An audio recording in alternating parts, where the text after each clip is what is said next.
Saturday night's loss to the Spurs, I guess we can just add to the list of humiliating losses this season.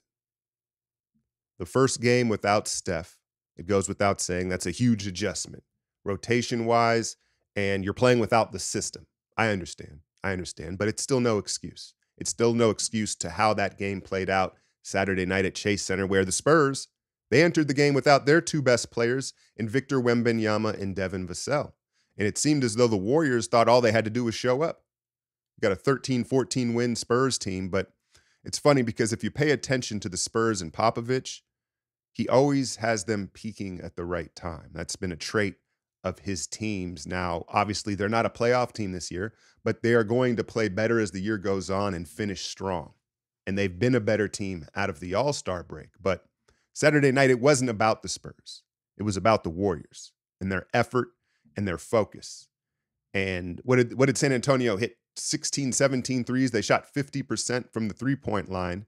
And you heard Fitz say, oh, they're hot. They're smoking hot. Sometimes a team, they're just so hot. No.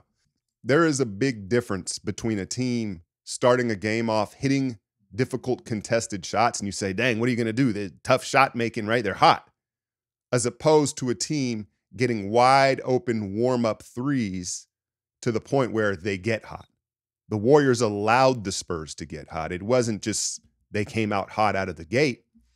And I want to point to Draymond. There's plenty of blame to go around. It's a team-wide thing. I know you want to talk about Steve and his rotations. He did start Trace at the 5 spot with CP at the 1, trying to, I think, nurture that pick and roll game, right? But you saw the offense was very stagnant without Steph's gravity, and they started Klay in the second half to open that up, and it worked somewhat. Klay had a really nice game off the bench again. But I want to start here with Draymond, and I'll start off by saying I think he's chipped up. I definitely think he's chipped up, but I think that most players at this point in the season are dealing with nagging injuries. He's certainly not 100%. I don't think he's in a good a shape as you would like him to be. He had, obviously, the time off with the suspension. That's on him. Draymond could have come back from that suspension in better shape, and he didn't. That's the bottom line. And the fact is, in 2024, he can use mental health as an excuse. He can say, oh, I had to get right. I had to get right here. I didn't want to touch a basketball or the court. Fine. You came back out of shape. And now you're kind of chipped up, and you're trying to live off your reputation as a defender right now. And it's not working. And we continue to see him dare perimeter players to shoot the three. And it's like a guy comes into a game, oh, you only shoot 31% from three, 30% from three, I'm going to dare you. Okay, fine. Play the numbers initially. After the second, the third made three, you have to change the game plan. You have to adjust to what's happening in that game. And Draymond, I had gone to that comment before about fatigue can make cowards of us all, whether he's fatigued, he's injured, he's out of shape. He's trying to justify this cat and mouse game that he's so famous for, right? Of, oh, I'm gonna dare you to shoot. It's not working right now. And it's funny because it's like the same thing that we watch with Steph on the offensive end, where Steph, the greatest shooter of all time, right? It's very hard to say what's a good and bad shot for Steph, really. It's a fine line. It's like, well, it's Steph. I mean, he can take the step back 30-footer. You can't blame him for it, right? And with Draymond, the greatest team defender of all time, the greatest roamer of all time, it's hard to tell Draymond or say, hey, Draymond shouldn't be roaming and freestyling it out there because that's his signature. But I think both Steph on the offensive end and Draymond on the defensive end at this point right now with this team have to swallow their pride and ego a little bit and kind of stick to the script more at times. There's a time and a place for them to break out their superpowers, but Draymond is roaming and kind of breaking the integrity of the defense. And you see Pajemski trying to like follow sweet suit and do the same thing. And right now they just need to stick to the basics because they're not communicating and they're having like these elementary errors defensively. And again, it's hard to tell him, Draymond, not to roam, but just play your part. You're trying to do too much defensively and you're trying to be everywhere, yet you're nowhere, right? And it's just like, dude, close out, do the fundamental things. It's not always a mind game. And his signature cat and mouse game, whether it's in the pick and roll or the pick and pop, where he's like stunting, getting back, recovering, you don't know what I'm going to do. It's not working. I think the opponent is figuring out, oh, Draymond right now, he doesn't really want to move. He doesn't really want to move. He's going to give this to me. And that changes a guy's percentage. When they know they're going to comfortably be able to take the shot in rhythm, these guys are in the NBA. Again, all their percentage is going to go up greatly. And you saw it in San Antonio. You saw it against Boston. You saw it in Chicago with Vucevic, right? And so it's just been an ongoing theme. And it's not all on him, to be clear. I don't want to put it all on him, but it starts with him because he is the captain and leader of this defense. And I think he's got to do a little more to maintain the integrity. And he's going to have to use his feet more than his mind at times. I know that that's worked in the past. Again, a prime Draymond, the reputation where, a stunt from Draymond may freeze a guy up. We're not seeing that anymore, right? Things have changed. And the other aspect of it is the transition defense. Chris Paul, Clay, Draymond, the veterans are the biggest culprits, and you get it. They're older. They don't want to get up and down, and this is the way the league is being played. It makes you wonder if, how old of a team can you be successful with in today's game? Because the pace and the transition, a lot of the time I'm watching the tape the next day and I'm like, dude, there's not a whole lot they can do. They're just, someone misses a shot, the dude leaks out, there's a cross match or a rim run, bing, bing, bing, 3-ball, right? And so, as disappointing as it was Saturday night, the Spurs are playing better, man.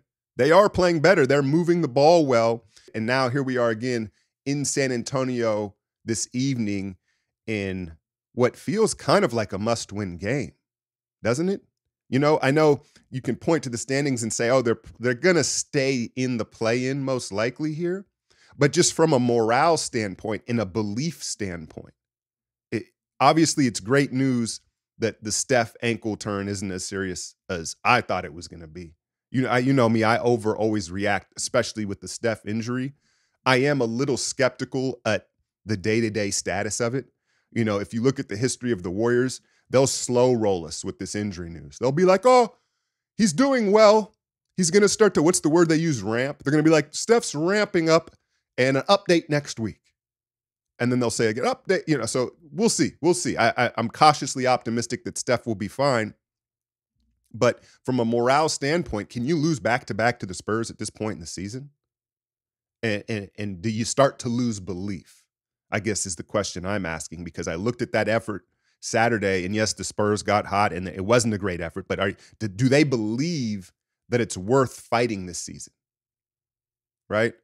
What else happened in that game and what we're looking for tonight? The Kuminga-Jeremy Sohan matchup was an interesting one. He is a young, big forward, defensive-minded forward, someone who can match up physically with Kuminga. Now, is he the athlete that Kuminga is? No, not many are, right? But he's a little bit bigger. He's long, he's athletic, and he wants to defend. And so it's not an easy matchup for Kuminga. It's not a matchup where I think he can take advantage of him from a standstill. We've seen it where Kuminga gets a switch on a guy and he just puts him in the rim from with his back to the basket. I don't think this is that matchup. I think he's going to have to attack Sohan on the move, whether it's slipping through screens, coming downhill in transition, right? If he catches it at the nail and they're at a standstill, that's not going to be a favorable matchup. And you saw that a bit on Saturday. Late in the game, he got going, pushing the pace and getting downhill, but at that point, it was too late. It's hard to push the pace when you're taking the ball out of the net from 3 after 3. But yeah, I'm curious to see that adjustment, if they can get Kuminga going better. I would also propose this. Moses Moody in place of Podziemski in the starting lineup. I love the fact that Trace got his opportunity to start, but I think that Podziemski's hit a bit of a rookie wall. If you pay attention, he's grimacing out there. He has a banged up knee, rolled the ankle a week or two ago. And he's a dog. He's going to play through it, and he wants to play, but maybe just limit his minutes, cut his minutes a little bit by sending him to the second unit. And I think that Moody, who did shoot 2 of 11 in that Spurs game, we sure could have used his shooting. I think if you give him a bigger opportunity, a bigger role, and let him start, better chance of him catching a rhythm and giving us some more firepower, because that was the issue with that starting lineup. There wasn't enough shooting. Podziemski doesn't shoot. I think he can shoot the three. He's not shooting it prolifically enough where it spaces the floor. Kuminga obviously doesn't space the floor, and then you've got Draymond and Trace. And so it just there wasn't enough spacing on the floor with that lineup. I say stick Moody in there at the 2 guard spot to try to get a little more spacing if it's not going to be Clay. I know Kerr wants to stick to the Clay 6-man role. And so, yeah, to me, tonight is a must-win game, as silly as it sounds. And I'd like to see Draymond in particular lead the way defensively, lead by example. You see he and Chris Paul all the time pointing, hey, and then they get beat because they're so busy trying to direct traffic. Lead by example defensively. Hit that like, share, and subscribe. I'm out, y'all.